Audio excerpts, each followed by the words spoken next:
Hello everyone, welcome back to the series of ancient history. In previous video we have studied the introduction of the Stone Age and the prehistory basically. Uh, Today we will be moving, we have done with introduction, today we will be covering our Paleolithic age. So let's start it without any further delay. हाँ, तो हम लोग आपकी बात कर रहे थे prehistory की. Prehistory is divided into 3 ages: palaeolithic, mesolithic, neolithic. आज हम पढ़ने वाले हैं पैलियोलिथिक.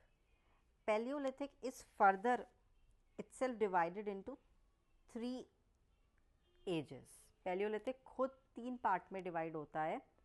पहला होता है लोअर पैलियोलिथिक, जिसको आप अर्ली पैलियोलिथिक भी बोलते हैं, यानी कि जो पैलियोलिथिक में सबसे पहला फेज आया, दैट इज़ लोअर पैलियोलिथिक और अर्ली पैलियोलिथिक. फिर आएगा आपका मिडिल पैलियोलिथिक, ऑब्वियसली जो आपका ट्रांजिशन फेज रहेगा. फिर आएगा आपका अपर पैलियोलिथिक या फिर आपका न्यू, जो lower one, the highest one होगा, जो लेटेस्ट वन होगा. तो डोंट गेट कंफ्यूज्ड, हम लोग लोअर से स्टार्ट करेंगे, लोअर से हम मिड में जाएंगे, मिड के बाद हम अपर में जाएंगे. तो this is how we will move in the palaeolithic ages. पिछली वीडियो में मैंने आपको बताया था कि पैलियो का मीनिंग क्या होता है. पैलियो का मतलब ही होता है ओल्ड. Palaeo means old.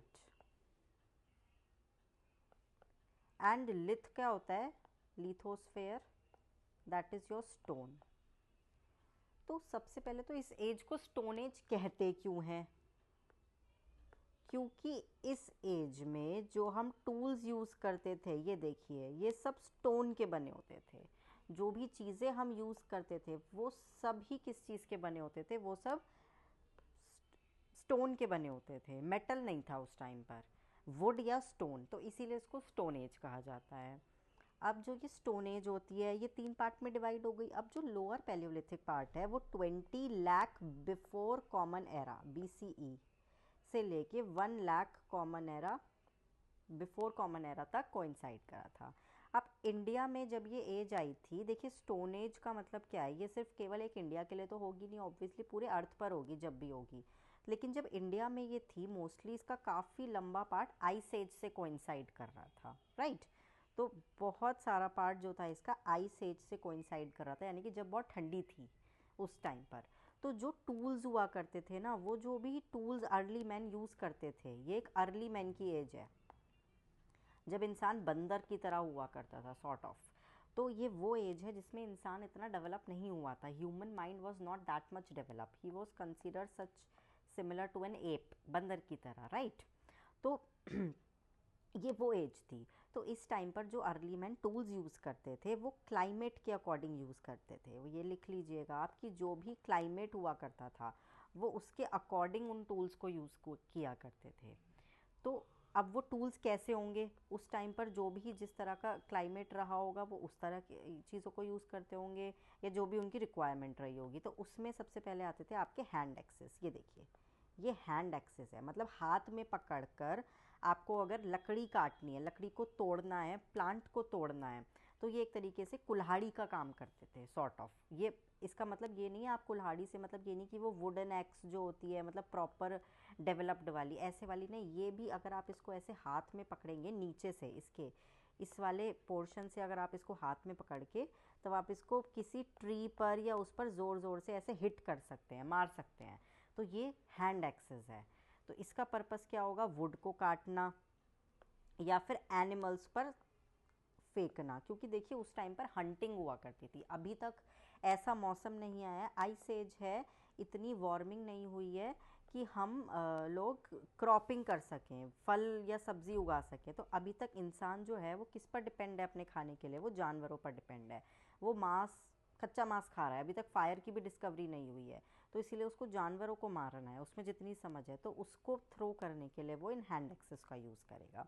फिर आते थे आपके थोड़े शार्प वाले क्लीवर्स. इससे वो क्या करेगा, अगर उसको अपने तन को ढकना है, if he want to cover his body, तो वो स्किनिंग करेगा एनिमल्स की, मतलब उनकी स्किन को अगर उसको उखाड़ना है, थ्रो करना है, मतलब बाहर छीलना है, तो उससे इससे ये शार्प एज जो है, ये देखिए ये शार्प एजेस जो है क्लीवेज की, इसको यूज़ करेगा। चॉपर का मतलब क्या है, चीज़ों को तोड़ना या फिर प्लांट्स को निकालना, कोई भी चीज़, पत्थर को, बड़े पत्थर को छोटे पत्थर में तोड़ना या इस तरह की चीज़ों को, तो ये सब चॉपर्स कहलाएंगे। अब मज़े की बात ये सुनिए, आपको क्या लगता है कि ये जितने भी टूल्स आपको दिख रहे हैं ये नेचुरली बने होंगे? नहीं, दे वर नॉट नेचुरल। एक्चुअली में होता क्या था कि इनको आर्टिफिशियली क्रिएट करा जाता था। अब जहाँ वो आर्टिफिशियली क्रिएट करते थे उन उन जगहों को बोलते थे फैक्ट्री साइट्स। क्या बोलते थे? Factory sites. अभी हम आगे देखेंगे, भारत में भीमबेटका करके एक जगह है एमपी में, तो वो जो भीमबेटका जगह है वहाँ पर बहुत सारे क्या मिलते थे, इनके फ्लेक्स मिलते थे। जो जब हम पत्थर से पत्थर टूल्स बनाते थे तो जो झड़ता था, जैसे हम कोई भी चीज़ बनाते हैं, ड्रेसअप बनाते हैं, तो एक्स्ट्रा मटेरियल बचता है, तो जब हम पत्थर को तोड़ेंगे तो ऑब्वियसली एक्स्ट्रा मटेरियल बचेगा, तो उनको फ्लेक्स बोलते हैं या फिर चिप्स बोलते हैं। तो वो हमें एविडेंसेस के रूप में मिले, उससे हमें पता चलता था कि ये क्या है, ये फैक्ट्री साइट्स हैं। यहाँ पर अर्ली मैन अपने टूल्स बनाया करते थे, राइट। तो देखिए उस टाइम पर भी, दो वो इतने डेवलप नहीं थे but still they were very intelligent. अब वो टूल्स कैसे बनाते थे? दो टेक्निक्स थी इसकी, ये आपके एनसीईआरटी में मेंशन है, क्लास 6 की एनसीईआरटी में भी है, आप देख सकते हैं, ओल्ड एनसीईआरटी या न्यू वाली में भी होगा। तो दो तरह की टेक्निक्स थी। सी इन दिस सीरीज़ मैं क्या, what we are doing is कि जो भी आपका रेलेवेंट मटेरियल रहेगा यूपीएससी के पर्सपेक्टिव से, क्लास 6 की एनसीईआरटी, आर.एस. शर्मा सर की ओल्ड एनसीईआरटी एंड आपकी न्यू एनसीईआरटी थीम्स वाली, मैं वो सभी चीज़ें एक ही वीडियो में आपको कंबाइन करके बताऊंगी, प्लस आपका वैल्यू एडिशन रेलेवेंट मटेरियल जो भी प्रीवियस क्यू, तो आपको कहीं और जाने की ज़रूरत नहीं है। इफ़ आई वुड फील कि कोई ऐसा एक्स्ट्रा सोर्स है जो आपको पढ़ना है या फिर एक रीडिंग देने की ज़रूरत है, तो मैं वो आपको वीडियो में बताती चलूँगी कि ये चीज़ आप यहाँ से रीड कर सकते हैं, राइट। तो आप बिल्कुल टेंशन फ्री होकर मज़े से ये वीडियोज़ देखिए और इन्जॉय कीजिए हिस्ट्री को। तो आपको जब स्टोन टूल्स बनाने हैं तो उसके लिए दो टेक्निक है, एक तो स्टोन एंड स्टोन टेक्निक। ये देखिए इसमें क्या होता है कि एक लॉन्ग बड़ा स्टोन होता है, ये एक बड़ा स्टोन है जिसको हम एज अ हैमर यूज़ करेंगे, हथौड़े की तरह, और ये मेन स्टोन है जो छोटा होगा, जो कि कोर होगा, जिसका काम है, मतलब जो खुद एक टूल बनने वाला है, हमें इस स्टोन का टूल बनाना है इसकी हेल्प से। तो हम क्या करेंगे, वो जो अर्ली मैन क्या करते थे, इसको ना, इसको देकर इस पर मारा करते थे, इस पर हिट किया करते थे इसको, ताकि इसकी शेप ऐसी हो जाए उस टूल के अकॉर्डिंग जैसी हमें चाहिए, हमें क्लीवर चाहिए या चॉपर चाहिए उस अकॉर्डिंग। तो इस टेक्निक को कहते थे stone on stone technique. Second technique क्या थी? Pressure flaking technique. Flakes again जो चिप्स होती हैं। अब प्रेशर फ्लेकिंग में क्या होता है, देखिए कोर को एक सरफेस पे रखा जाता है, यहाँ पर मैं एक चीज़ लिखना भूल गई हूँ, यहाँ पर आएगा फर्म सरफेस, ऐसा सरफेस जो हिले ना।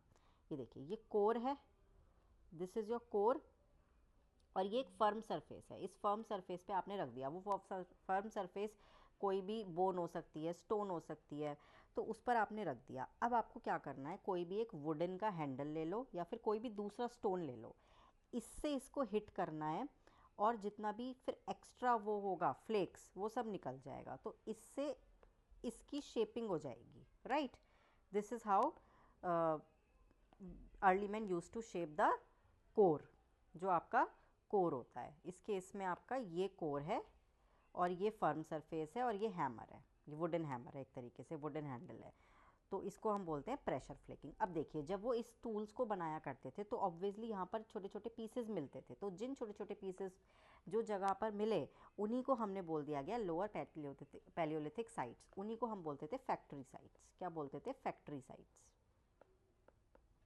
फैक्ट्री साइट से मतलब ये नहीं वो अंबानीज वाली इंडस्ट्री, नॉर्मल जगह थी जहाँ पर केव्स हुआ करती थी, ऐसे रॉक केव, मतलब मिट्टी की चट्टानें आज भी हैं भीमबेटका में अगर आप चाहेंगे तो वो हुआ करती थी, वहाँ पर ये रहा करते थे। अब देखिए वो क्या क्या है, एक तो सोन रिवर वैली मोस्ट इम्पॉर्टेंट है, थार डेजर्ट है, बेलन वैली मिर्ज़ापुर में, डिडवाना, नर्मदा और रॉक शेल्टर्स ऑफ भीमबेटका, ये सबसे लेटेस्ट वन है, 1 लाख।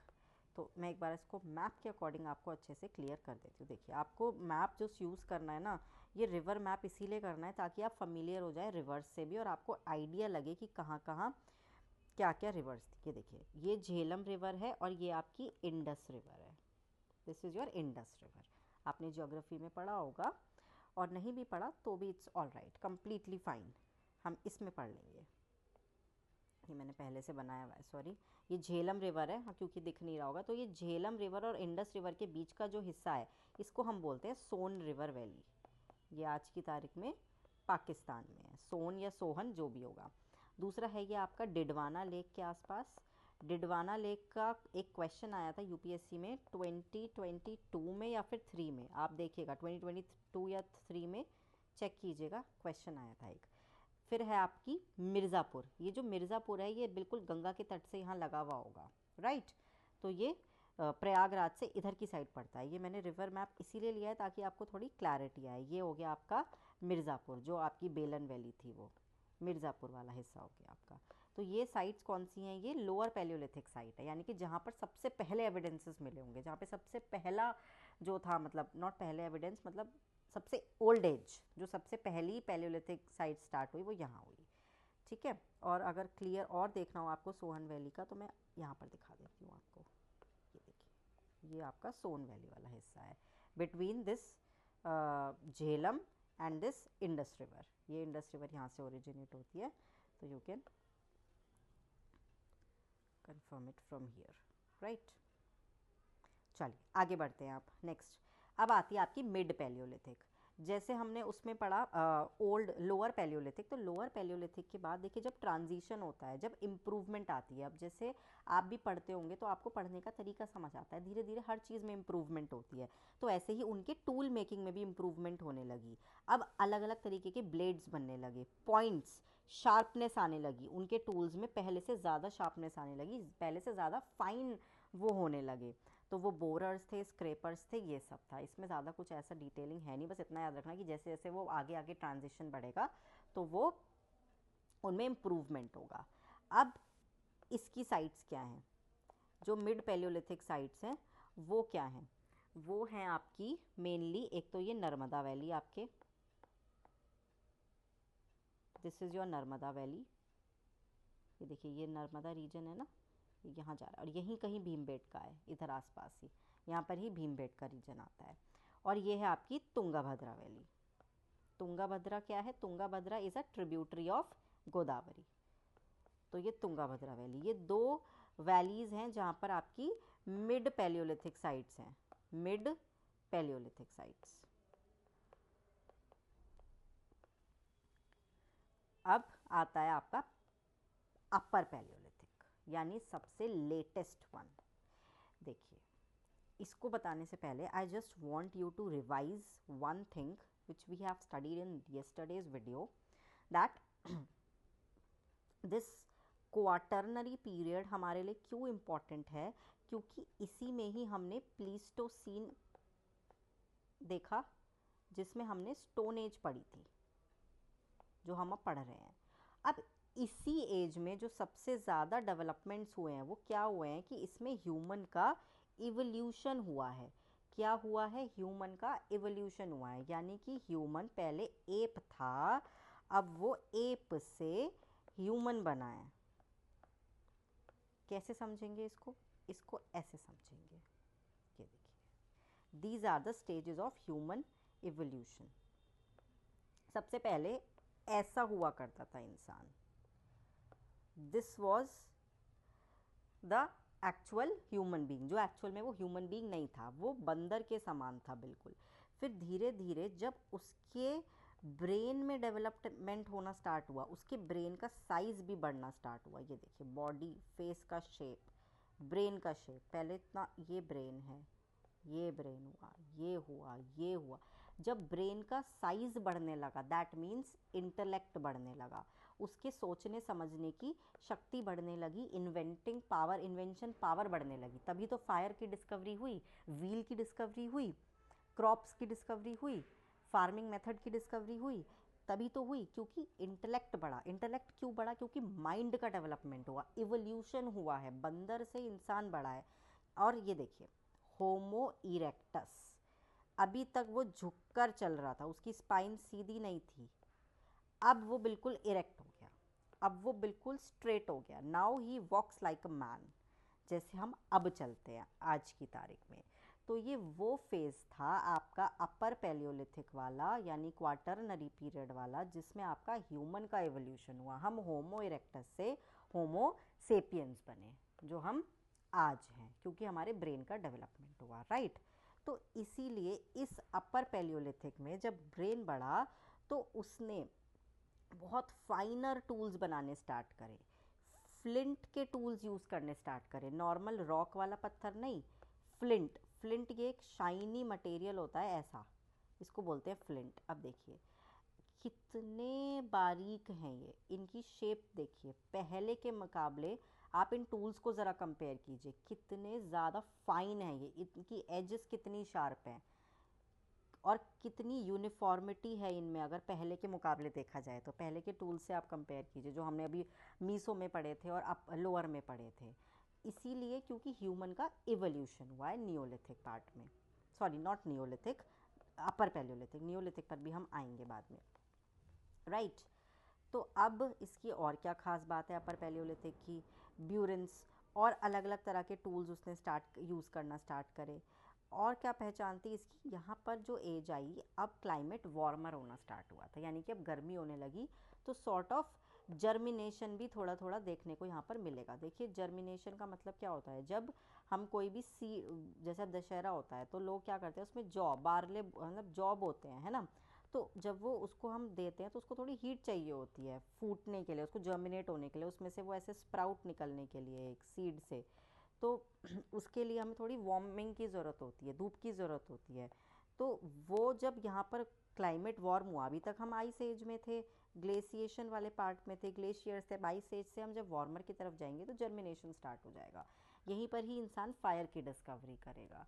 तो ये एक इम्पॉर्टेंट फेज़ है हिस्ट्री का, अपर पैलियोलिथिक वाला। अब इसकी साइट्स देख लीजिए, एक तो आंध्र प्रदेश में ये कुरनूल केव्स हैं, मोस्टली इसमें ये वाली ज़्यादा देखने को मिलती है, कुरनूल केव्स। ये देखिए तुंगा भद्रा और ये पेन्नार रिवर के बीच का पार्ट है, आंध्र प्रदेश में ये आज का हिस्सा है। कुछ कर्नाटका में थी, कुछ सेंट्रल एमपी, सदर्न एमपी, ये वाला पार्ट होगा ज़रूर, कुछ इधर वाला।